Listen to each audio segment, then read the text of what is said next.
제가 협심증 환자들을 많이 본 결과 어떤 공통점이 있냐면은 다들 두려움을 떨치기 힘들어한다는 겁니다. 왜냐면은 한번 겪어본 사람들은 그 고통이 어떤지를 알거든요. 그냥 뭐랄까 정말 좀 헛숨이 쉬어진다 할까 아니면 공포감을 느낀다 할까 깜짝 놀란다고 할까 두려울 수밖에 없습니다. 그리고 치료 예를 들어서 심혈관 조영술을 통해서 스텐 삽입을 하신 분들의 경우도 다시금 통증이 유발되지 않도록 운동 같은 걸 조심해라, 뭐 무거운 거 들지 마라, 힘든 일 하지 마라라고 지시를 받거든요. 그러다 보니까 더 두려움을 느낄 수밖에 없습니다. 뭐 그러니까 그 기준치가 없잖아요. 어디가 심한 거고 어디가 심하지 않은 기준치가 없기 때문에 환자들 입장에서는 대부분의 모든 삶에 있어서 이렇게 뭐랄까 잘 안 움직이려고 모든 걸 다 조심할 수밖에 없습니다. 그러다 보니 삶의 질이 완전히 뚝뚝 떨어질 수밖에 없어요. 또 운동을 하지 않기 때문에 못하는 거죠. 겁이 나서 오히려 협심증이 다시 재발하기도 합니다. 사실 그게 아주 중요한 부분이거든요. 근데 그 부분에 대해서 언급을 해주는 의사분들이 별로 없어요. 왜냐면 바쁘다는 이유로 그냥 검사 결과 보고 빨리빨리 하고 넘어가고 하기 때문에 그렇습니다. 환자의 어떤 그 작은 불편함들, 걱정들을 이해시키고 편안하게 해주는 것도 의사의 도리인데 요즘 그런 서비스는 거의 없다고. 물론 좋으신 분들도 계십니다. 근데 제가 요즘 이 백내장 수술 이후로 많은 부작용에 지금 시달리고 있는데 제가 몇 번의 의사들을 만나본 결과 공통적으로 기계 검사만 왕창 하려 그러고 검사 결과와 환자의 증상이 일치하지 않음에도 불구하고 그냥 환자 이야기를 들으려고 하지 않아요. 증상이나 어떤 변화에 대해서 들으려고 하지 않고 검사 결과만 정상이면 정상이고 이상이면 이상이다. 이 얘기만 하시더라고요. 그래서 저 같은 경우에 처음엔 포도막염이라고 그것 때문에 안 보인다고 얘기했다가 이거 이제 큰일 났다고 저기 자가 면역 질환이 있는 거라고 이제 뭐 평생 뭐 잘못될 것처럼 하면서 스테로이드를 이만큼씩 먹어야 되는 10개 넘게 먹으라고 했었었는데 제가 일부러 안 먹었습니다. 그냥 안 먹고 제 혼자 알아서 치료하겠다고 그냥 안 해버렸거든요. 그리고 결국은 다행히 이제 좋아졌죠. 한 달 뒤에 검사해 보니까 멀쩡히 다 났거든요. 그러니까 멀쩡히 포도막염은 다 나았대요. 근데 시력은 회복이 안 됩니다. 그래서 아니 왜 나았다는데 왜 안 났습니까? 물어봤더니 대꾸를 안 해요. 그러면서 엉뚱한 걸 또 얘기하면서 엉뚱한 이유를 대더군요. 뭐 유리체가 삐져나가서 그렇다고. 그러니까 이처럼 그럼 유리체가 삐져나갔으면 그걸 또 어떻게 해야 되는지 얘기를 해줘야 되는데 얘기를 안 합니다. 자기 할 바 아니라는 식인 거예요. 자기를 망망만 보기 때문에 내 할 바 아니다 이런 식이죠. 그런 식으로 표현했는데 이게 뭡니까? 환자의 불편함에 대해서는 신경도 쓰지도 않고 그냥 검사 결과가 나온 이야기만 가지고 얘기하고 자기가 아는 대로 아는 것도 다 아니면서 아는 대로만 얘기하고 나머지는 내가 모르는 건 나도 그냥 모르는 거다. 딴 데 가서 알아봐라. 이런 식으로 얘기하는 좀 많은 좀 문제가 있는 것 같습니다. 근데 이 협심증도 좀 그런 부분이 있는 것 같아요. 여기 보면은 뭐라 되냐면은 종합검진에서 심전도 검사를 받았는데 심혈관 질환 위험도가 높게 나왔습니다. 이렇게 되어 있죠. 심전도 검사에서요. 증상이 뭐가 이상이 크게 발견됐었잖아요. 그럼 그건 되게 응급 상황이에요. 상당히 심한 겁니다. 근데 심전도에서 뭐 약간 이상이 나왔다? 대부분 다 별 큰 문제 없다는 뜻입니다. 그 다음에 어, 그러지 않아도 고혈압과 고지혈증이 있는데 당연히 혈압하고 고지혈증이 있으니까 심혈관 질환 위험도가 있다라고 나옵니다. 근데 이게 높게라는 이 단어 하나 때문에 환자들이 공포감을 갖게 되는데요. 그 정도로 공포감을 가질 필요는 없어요. 자, 여기에 심혈관 질환까지 생긴다면 많이 위험하다는 이야기라서 지금부터라도 치료를 받고 관리를 해보려고 합니다. 뭐 혈압과 콜레스테롤 수치를 낮추는데 좋은 음식을 알아보는 중인데 이건 좋습니다. 음식 바꾸는 건 아주 중요한 것 중에 물론 최고로 제일 중요한 건 아닌데 그래도 중요한 것에 들어갑니다. 어떤 음식이 수치 조절을 하는데 도움이 되는 거 좋은가요? 그 다음에 간단합니다. 야채입니다. 그 다음에 식용유 무조건 끊어야 되고요. 동물성 지방도 좀 많이 끊는 게 좋습니다. 제일 중요한 거는 야채예요. 야채도 가능하면 이렇게 기름이나 이런 거 쓰지 않고 그냥 물에 데치는 정도가 가장 좋습니다. 아니면 생으로 먹을 수 있으면 생으로 먹는 게 좋죠. 그 다음에 협심증 식문경색이라는 게 생명과 관련이 있는 질환이라서 병원 검사 결과를 받고 엄청 신경이 쓰이고 있거든요. 예, 이럴 수밖에 없습니다. 저도 이번에 백내장 시술을 받으면서 처음 검사를 몇 번 받을 때는 저도 이분하고 똑같은 감정이었어요. 뭐 당장 시력을 잃을 것 같고 막 공포감이 저도 휩싸여서 좀 힘들었었습니다. 그래서 판단력을 좀 잃을 뻔했었는데 다행히 저는 그래도 의료인이기 때문에 기존에 알고 있던 정보와 또 다시 인터넷이나 이런 책이나 이런 걸 통해서 자료를 쭉 보니까 스테로이드 이만큼 먹으면서 치료할 필요가 없다는 걸 저는 알았기 때문에 불안하지만 용기를 내서 스테로이드 하나도 안 먹고 포도막염을 알아서 치료를 했거든요. 근데 일반인들은 그럴 수가 없어요. 그래서 의사들이 말하는 또는 검사 결과지에 나오는 위험이란 글자만 봐도 덜덜덜 떨 수밖에 없습니다. 근데 그러지 마시라는 거. 이제부터 저희 홈페이지와 저를 통해서 심장 질환에 대해서 특히 뭐 제가 모든 심장질을 다 치료한다는 건 거짓말입니다. 그건 아니고요.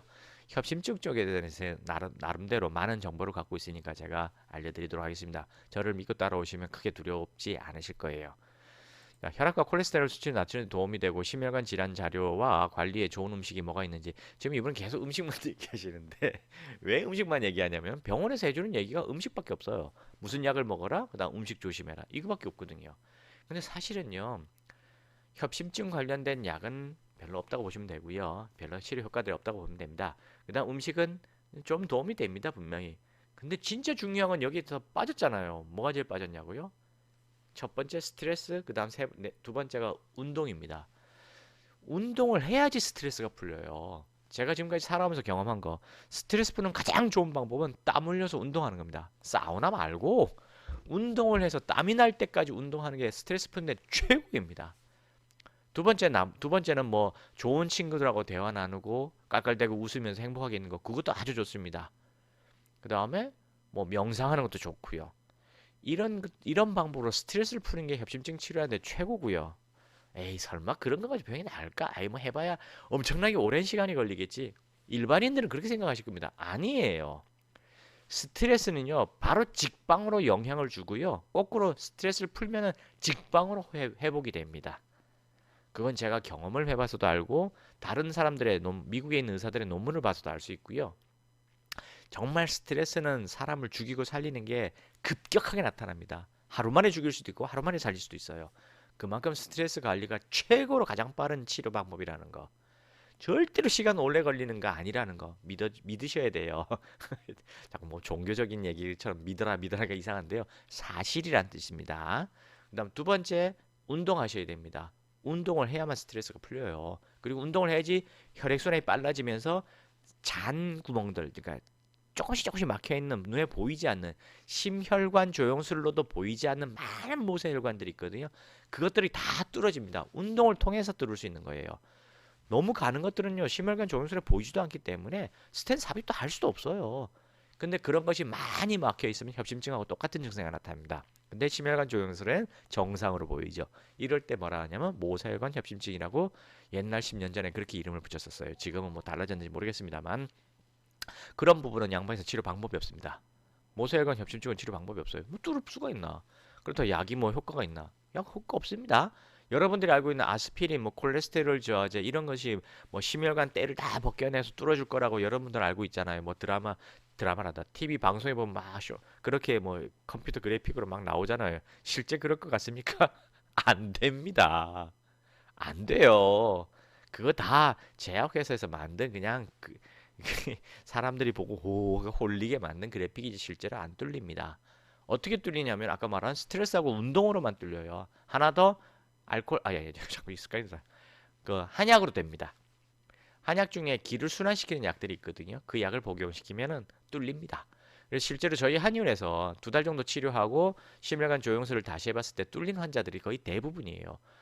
제 기억에 가장 남는 환자 하나는 32살인가 그때 그랬었는데 연세대학에서 심혈관 조영술을 하고 뚫었던 환자예요. 근데 저한테 치료를 이제 또 받았습니다. 왜 또 받았을까요? 증상이 계속 조금씩 남아 있으니까 환자가 이제 불안하니까 살기가 너무 힘든 거예요. 계속 증상이 사라지지 않고 있으니까 약을 먹어도 사라지지 않고 또 약을 점점 늘려나가야 되거든요. 양약의 특징이잖아요. 원인이 해결이 안 되기 때문에 약을 늘려나가야 돼요. 그러다 또 막히면 재협착이 오면 또 수술하잖아요. 다 그렇게 가거든요. 그래서 이 환자분이 저를 찾아왔었는데 그때 그 환자분 치료하고 나서 나중에 심혈관 조영술을 했습니다. 연세대학 병원에서 했는데 그 병원 의사분이 뭐라고 얘기했냐면은 저는 환자를 통해서 들은 얘기입니다. 이건 너무 특이한 케이스다. 이거 논문 연구 결과 논문을 발표하고 싶으니까 그렇게 좀 해주겠느냐. 이건 정말 특이한 케이스다 이런 얘기를 했답니다. 근데 환자가 싫다고 도망 나왔다고 얘기하더군요. 그걸 저한테 얘기해 줬었거든요. 그게 한 15년 전도 더 된 얘기 같습니다. 한 15년 좀 지난 이야기예요. 그만큼 알코올이다. 협심증 한약이 있습니다. 2달만 치료하면은 웬만한 통증, 잔 통증들은 사라져요. 뭐 응급 환자를 치료할 수는 없습니다. 왜냐면 협심증 한약을 복용하려면 2달 정도 치료해야 되거든요. 근데 그게 어떻게 지금 응급 상황인데 어떻게 2달이라는 시간이 됩니까? 말이 안 되잖아요. 그래서 당장 목숨이 위험한 불안정 협심증이나 심근경색이 바로 온 쇼크가 오신 분들은 당연히 뚫어야 됩니다. 그건 말할 것도 없어요. 무조건 뚫어야 됩니다. 그거는. 근데 뚫고 나서 재발을 방지하기 위해서 또는 뚫고 나서도 어느 정도 증상이 계속 유지되고 있는 분들은 무조건 협심증 한약으로 치료하십시오. 그리고 운동하고 스트레스를 풀기 위해서 마음 다스리기를 하십시오. 그러면 반드시 완치될 수 있습니다. 그렇게 하면요, 재발을 거의 안 해요. 분명히 말씀드립니다. 재발을 거의 하지 않습니다. 제가 치료했던 환자 중에 재발됐던 경우 저는 들어보지 못했어요. 그 다음에 어디 갔지? 지금 어디 갔는지 못 찾겠습니다만 저한테 감사패를 선물해준 그 친구도 있는데 그 어머니가 이제 스텐 삽입을 하고 되게 안 좋으셨어요. 하셨는데도 너무 안 좋으셨거든요. 그런데 이제 그 환자분도 저한테 오셔서 치료받고 아주 깨끗하게 나으신 다음에 마지막까지 건강하게 잘 사시다가 하늘나라 가셨거든요. 그래서 저한테 고맙다고 감사패도 준 적이 있었는데 그런 기억도 납니다.